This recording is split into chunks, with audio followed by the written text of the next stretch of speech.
Quand elle marche dans les rues du camp de réfugiés de Kalandia, en banlieue de Ramallah, Fatma Adaoui voit son fils Mouannad partout. Il figure sur l'une des innombrables affiches à la gloire des auteurs d'attentats contre des Israéliens. En 2006, Mouannad a tiré sur un soldat posté à un barrage militaire près de Naplouse, avant d'être arrêté et emprisonné. Il a fait ce que tous les jeunes doivent faire pour défendre leur pays, leur terre. Il n'a pas commis de crime, il a juste défendu la Palestine, terre de la liberté.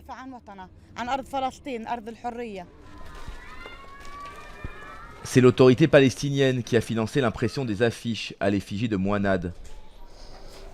Sur la porte, là aussi, il y a sa photo, et là-bas. Elle a aussi délivré à sa famille ce diplôme honorifique de martyr. Mais surtout, elle lui verse chaque mois un salaire de 1 000 €. Ainsi, mon fils subvient toujours à mes besoins et à ceux de son père. Son père est malade et ne travaille pas. Et moi, j'ai des enfants à charge et je suis âgée, j'ai 50 ans. Il faut bien manger, boire, vivre. L'autorité palestinienne financerait ainsi 6 500 familles de prisonniers et de kamikazes. Un soutien scandaleux pour les autorités israéliennes. À Jérusalem, cette ONG visionne en permanence la télévision et les sites internet palestiniens pour documenter la glorification de ces auteurs d'attentats. Ils nomment des événements sportifs, des tournois de football en honneur de terroristes. Ils baptisent des écoles du nom de terroristes et ils les honorent immédiatement dans leurs médias comme des héros. Si tout cela cessait, y compris le versement de ces salaires aux terroristes, le processus de paix pourrait vraiment débuter.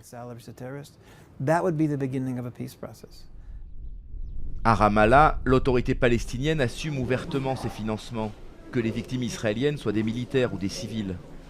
Donald Trump a promis aux Israéliens de faire pression sur Mahmoud Abbas pour faire cesser ces pratiques. Ce dernier a déjà opposé une fin de non-recevoir. Il est certain qu'aucun dirigeant palestinien ne cessera de verser ses salaires. Le président Mahmoud Abbas a déjà parlé de cela très clairement et le gouvernement a publié une directive officielle qui interdit de toucher au salaire des familles des prisonniers ou des martyrs. C'est une obligation nationale et cela continuera jusqu'à ce que notre terre soit complètement libérée. Terroristes pour les uns, martyrs pour les autres, le regard porté sur ces hommes et ces femmes illustre le fossé qui sépare Israéliens et Palestiniens. Sur ce point, comme sur bien d'autres, personne n'a jamais réussi à rapprocher les deux parties.